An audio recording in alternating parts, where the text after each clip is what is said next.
नमस्कार, आप सभी का फिर एक बार मैं अपने चैनल कोर्ट से मैं स्वागत करता हूं और फिर आज एक नए मसले को लेकर आपसे मैं रूबरू हो रहा हूं।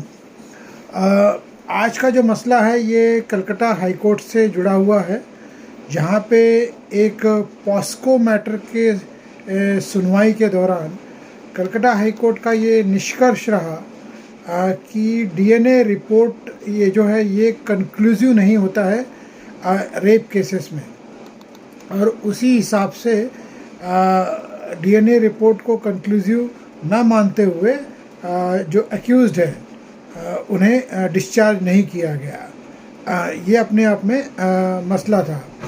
अब ये कलकत्ता हाई कोर्ट के सामने जो प्रोसीडिंग्स थी उसमें जो अप्लीकेंट थे यानी कि जो अक्यूज थे उन्होंने डीएनए रिपोर्ट के ऊपर रिलायंस रखा था, जिसमें ये मतलब रिपोर्ट में पाया गया था कि जो विक्टिम है जिसने एक फीमेल चाइल्ड को जन्म दिया था, और एलिगेशन ये था कि ये जो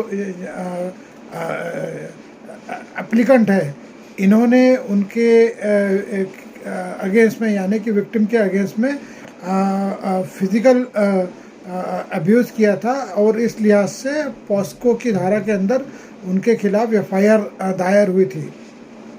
तो उस दायर एफआईआर के तहत इन्वेस्टिगेशन के दौरान जो डीएनए सैंपल्स वगैरह लिए जाते जो फॉरेंसिक्स लेबोरेटरीज में सबमिट किए जाते हैं उनके रिपोर्ट के लिए, तो उसमें ये पाया गया कि जो विक्टिम है जिसने बच्ची को जन्म दिया था वो डीएनए रिपोर्ट के हिसाब से ये प्रूव नहीं पाया गया कि ये जो एप्लीकेंट है यानी कि एक्यूज वो उसका बायोलॉजिकल फादर है।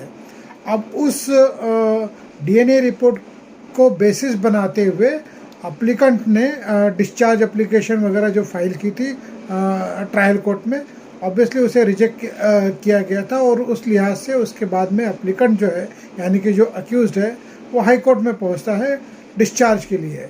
तो जस्टिस अजय कुमार गुप्ता की बेंच ने इस पर टिप्पणी करते हुए ये ऑब्जर्वेशन दिया, अगर मैं कोट अनकोट में कहूँ कि DNA evidence is valuable, it alone cannot conclusively establish the court.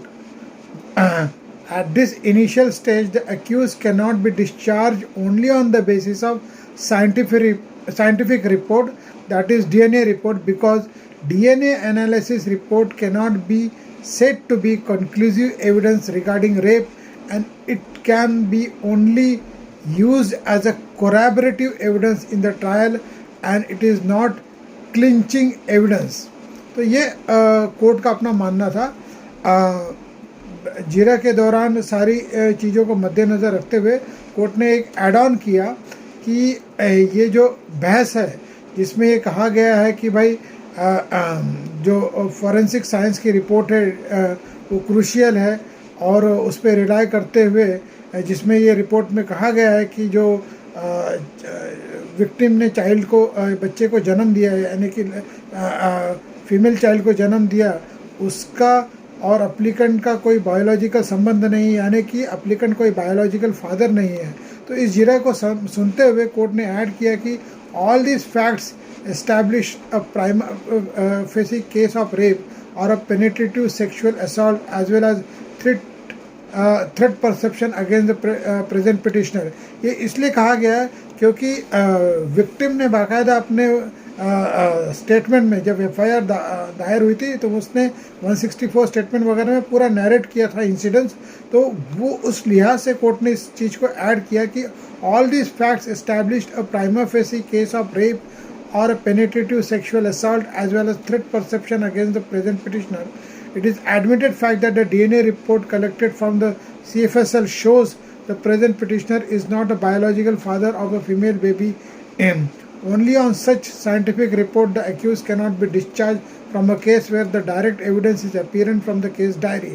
Allegation of rape may be proved by substantial evidence, and to prove substantial evidence, leading of evidence from the both sides are essential. तो कहने का मतलब यह है कि crime against woman हो या crime against human हो, जहाँ पे कोई फॉरेंसिक रिपोर्ट किसी एक्यूज़ के फेवर में है भी, अगर वो है भी, तो उसके सोल बेसिस पे किसी को डिस्चार्ज नहीं किया जा सकता, यानी एक्यूज़ को डिस्चार्ज नहीं किया जा सकता, क्योंकि वो कंक्लूसिव एविडेंस नहीं होता है और वो कोरैबोरेट किया जा सकता है ट्रायल के दौरान। तो इस लिहाज से ये जजमेंट काफ़ी महत्वपूर्ण है, जहाँ पे ये ऑब्वियसली अपॉइंट किया गया है लर्नड बेंच से, यानी कि हाई कोर्ट ऑफ कलकत्ता से, कि डीएनए रिपोर्ट ये जो है ये कंक्लूसिव नहीं होता है रेप केसेस में। तो इस बारे में जब मुझे जानकारी मिली तो मैंने इसे पढ़ने के बाद ये सोचा कि इसके बारे में ज़रूर जिक्र किया जाए। तो इस लिहाज से मैंने ये वीडियो आज बनाया। और ये वीडियो हालांकि बड़ा संक्षेप में बनाया है, क्योंकि एक ही चीज़ के ऊपर जो ख़ास तवज्जो दी गई थी वो है कि डीएनए रिपोर्ट, और क्या डीएनए रिपोर्ट एक सोल बेसिस होना चाहिए, अगर वो फेवरेबल है एक्यूज़ के इसमें तो उसके बेसिस पे क्या उन्हें अपना डिस्चार्ज कर देना चाहिए। तो उस लिहाज से ये इम्पॉर्टेंट है, लेकिन संक्षेप में है, तो इस लिहाज से वीडियो भी संक्षेप में ही बना है। और जब इसके बारे में जो पढ़ने के बाद मुझे इसके बारे में डिटेल में जानकारी मिली, तो इस लिहाज से ये वीडियो बनाया है। उम्मीद है आपको ये वीडियो पसंद आया हो, ठीक लगा हो, और आशा करता हूँ, उम्मीद करता हूँ, रिक्वेस्ट करता हूँ कि आप मुझसे जुड़े रहेंगे। और इसी के साथ मैं ये वीडियो आज ख़त्म कर रहा हूँ। कल मैं फिर आपसे एक अलग मसले को लेकर, एक अलग कानूनी पहलू को लेकर आपसे मैं फिर रूबरू होऊंगा। तब तक के लिए मैं विदा चाहता हूँ, और आप सभी को शुभ रात्रि। आप सभी का सेहत ठीक रहे, आप सभी का विजडम ठीक रहे। और जाने से पहले एक फिर दरख्वास्त करूँगा, जब तक कि ये इलेक्शन चलता रहेगा आप वोट के लिए ज़रूर जाइएगा, ये आपकी ड्यूटी है। तो वोट ज़रूर दीजिएगा, चाहे जिसको भी दीजिए, लेकिन दीजिए ज़रूर। तो इसी के साथ मैं ये वीडियो समाप्त करता हूँ। धन्यवाद। Thank you. Have a nice day.